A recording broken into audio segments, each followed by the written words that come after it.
शाहू महाराज भी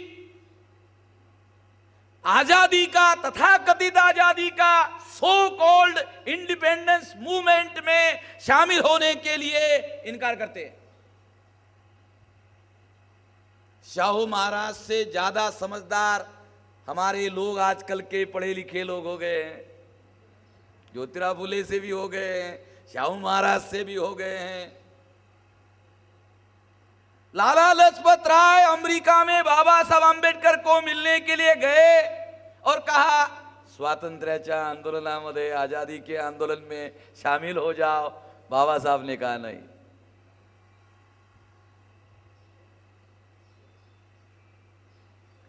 मैं केवल ज्योतिराव फुले की बात नहीं बता रहा हूं, छत्रपति शाहू महाराज की बात नहीं बता रहा हूं। बाबा साहब आंबेडकर ने भी सो कॉल्ड इंडिपेंडेंस आंदोलन में शामिल होने के लिए इनकार कर दिया। अरुण शौरी बाबा साहब आंबेडकर पर आरोप लगाते हैं कि बाबा साहब आजादी के आंदोलन में शामिल नहीं हुए। ब्राह्मणों के आजादी के आंदोलन में शामिल नहीं हुए, ऐसा बोलना चाहिए था उसको। आरोप ऐसा लगाना चाहिए था, बाबा साहब आंबेडकर पर ऐसा आरोप लगाना चाहिए था कि ब्राह्मणों के आजादी के आंदोलन में बाबा साहब आंबेडकर शामिल नहीं हुए, तो लोगों को फिर जवाब देने की जरूरत ही नहीं होती। अरुण शौरी ने कोई नया आरोप नहीं लगाया। बाबा साहब आंबेडकर जब जिंदा थे, गांधी और कांग्रेस के लोग जो बाबा साहब आंबेडकर पर आरोप लगाते थे, वही आरोप अरुण शौरी ने रिपीट किए, कोई नया आरोप नहीं लगाया। कांग्रेस के कहने पर ही लिखा किताब। आपको यह भी मालूम नहीं होगा, जगजीवन राम के घर में इस किताब को लिखा गया। जगजीवन राम तो मर गया था, उसकी बेटी जो मीरा कुमार है उसके घर में इसको लिखा गया। उसका जो प्रूफ रीडिंग होता था वो जगजीवन राम की जो लड़की है मीरा कुमार, उसके घर में होता था। इस बात का सबूत उस किताब में ही लिखा हुआ है कि जगजीवन राम की जो बीवी है सरस्वती, उसकी डायरी का एक रेफरेंस उस किताब में आया हुआ है। वो डायरी पब्लिश ही नहीं हुई तो अरुण शौरी को कहां से मिली? वो डायरी पब्लिश ही नहीं हुई, जगजीवन राम की बीवी की डायरी पब्लिश ही नहीं हुई, तो डायरी अरुण शौरी को मिली कहां से? वो मीरा कुमार ने अरुण शौरी को दी होगी तभी ना मिली होगी।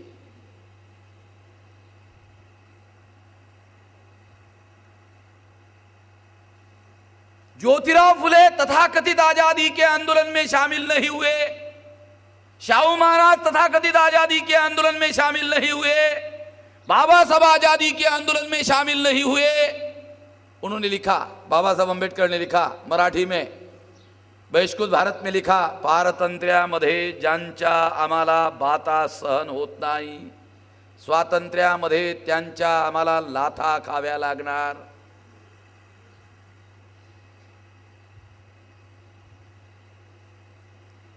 गुलामी में जिनकी हम बातें सहन नहीं करते, आजादी में उनकी लातें खानी होगी।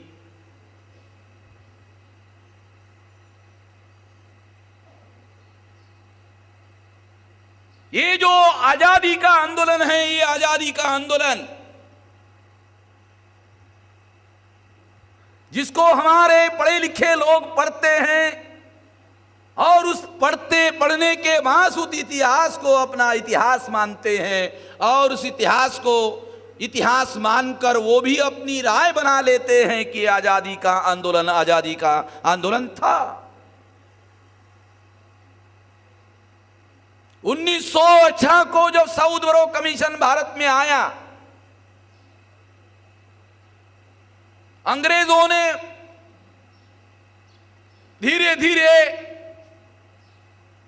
भारत छोड़कर जाने की भूमिका निर्धारित की कि भारत में हम ज्यादा देर रुक नहीं सकते, जाना होगा। जाने के पहले अंग्रेजों ने प्लान बनाया, क्योंकि अंग्रेज जब भारत में नहीं आए थे तो भारत में समस्त प्रजाजनों के लिए कानून बनाने का अधिकार ब्राह्मणों के पास था।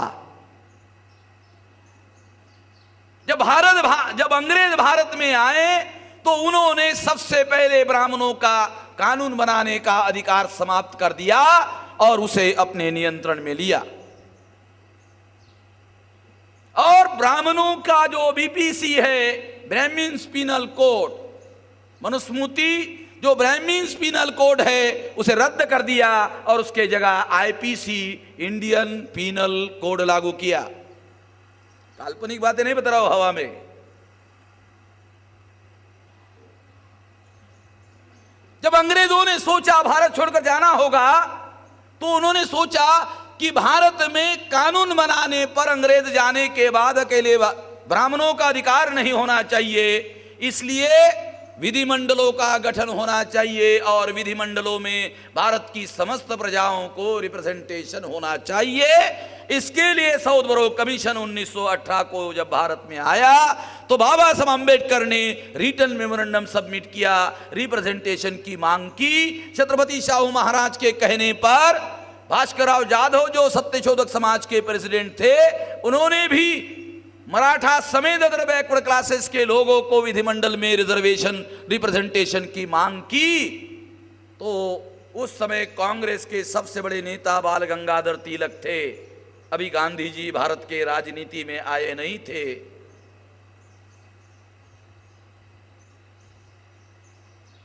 बाल गंगाधर तिलक को मालूम हुआ कि भास्करराव जाधव के पीछे छत्रपति शाहू महाराज है, तो शाहू महाराज को जवाब देना पड़ेगा। और शाहू महाराज को जवाब देने के लिए अगर कोल्हापुर के किसी शहर में जाकर भाषण देते हैं तो छत्रपति शाहू महाराज केवल राजा ही नहीं है बल्कि पहलवान भी है, पटकनी दे देंगे।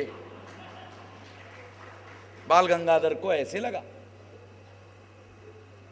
इसलिए बाल गंगाधर तिलक ने सोचा कि शाहू महाराज को मालूम भी होना चाहिए मगर उनका जो राज क्षेत्र है उसके बाहर होना चाहिए।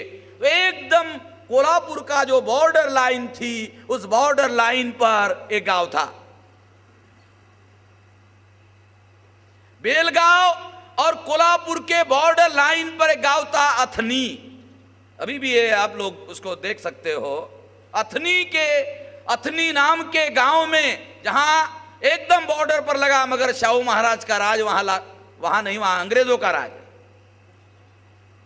वहां जाकर के उसने सम्मेलन किया और उस सम्मेलन में बाल गंगाधर तिलक ने कहा, क्या कहा? कहा तेली, तमोली और कुनभटों को संसद में जाकर क्या हल चलाना है।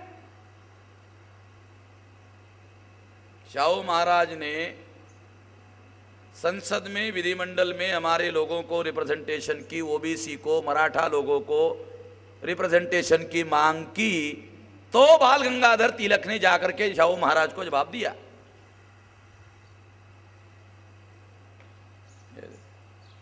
बाला को दे, लाओ ये। जब जवाब दिया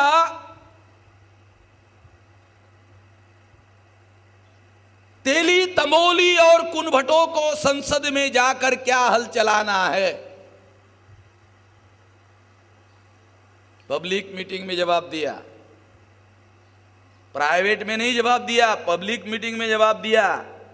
और ये जो कुछ बोला वो बोला हुआ केसरी नाम का जो अखबार, जिसका मालक, संपादक, प्रिंटर बाल गंगाधर था, उसमें ये छपकर आया।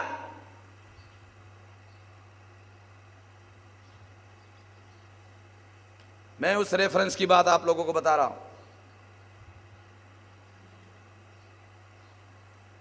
यह बात दोबारा पंढरपुर में बाल गंगाधर तिलक ने पंढरपुर में दोबारा कही, और जब कही उस सभा में गाड़गे महाराज उपस्थित थे, उनके सामने कही। गाड़गे महाराज के सामने कही, और जब स्टेज पर से बाल गंगाधर तिलक ने भाषण दिया तो लास्ट कॉर्नर में गाड़गे महाराज बैठे हुए हैं।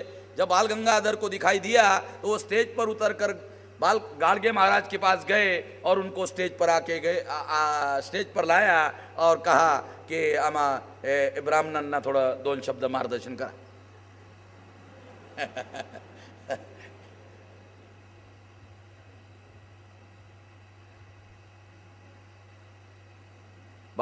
गाडगे महाराज ने ब्राह्मणों को मार्गदर्शन किया, क्योंकि अभी भाषण सुना था किसका, बाल गंगाधर का। क्या सुना था, तेली तंबोली और कुनभटों को संसद में जाकर क्या हल चलाना है, ये भाषण पंढरपुर में रिपीट किया। और जब सुना, गाडगे महाराज ने भी सुना, तो गाडगे महाराज को कहा 2 शब्द मार्गदर्शन करा, तो उन्होंने मार्गदर्शन किया। और मार्गदर्शन करने के लिए जब खड़े हुए तो कहा, मराठी में उन्होंने कहा, मैं चुकलो, उन्होंने उनकी मराठी भाषा में, मैं चुकलो, आम्ही हजारो वर्षापासून तुमच्या लोकांचे कपडे धुवायचं काम करत होतो आणि हे कपडे धुवायचं काम सोडून आम्ही मार्गदर्शन करायच्या कामाला लागलो। मैं चुकलो। क्योंकि अभी वो जो तिलक ने कहा, अब उसका जवाब क्या दिया जाए। तुमने कहा की झाला आम्ही जे कपडे धुवायचं काम तुमचे करत होतो ते आमचं चुकले, झाला मार्गदर्शन करायचं काम करून राहिलो, चुकले दिसते आम्हाला।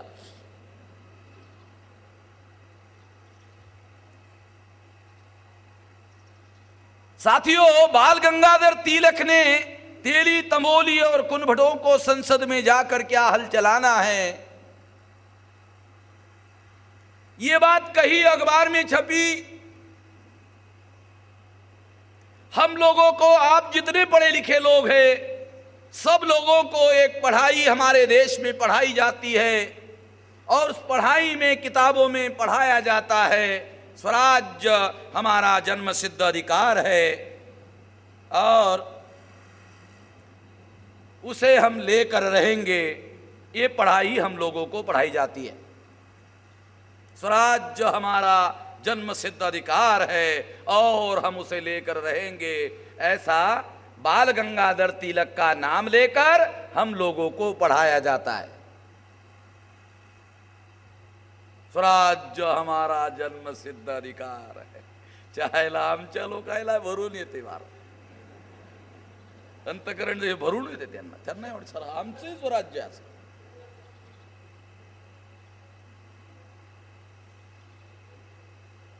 ये इतिहास हमारे पढ़े लिखे लोगों को पढ़ाया गया है। हमारा ये कहना है कि ये मत पढ़ाओ, ऐसा हमारा कहना नहीं है। हमारा केवल एक कहना है कि स्वराज्य हमारा जन्मसिद्ध अधिकार है और हम उसे लेकर रहेंगे। तिलक के नाम पर जो पढ़ाया जाता है वो पढ़ाओ, उसके साथ साथ ये भी पढ़ाओ, तेली तंबोली और कुनभटों को संसद में जाकर क्या हल चलाना है, ये भी पढ़ाओ। हमारा केवल इतना कहना है भाई। ये भी उसने कहा, ये भी उसी ने कहा, दोनों पढ़ाओ।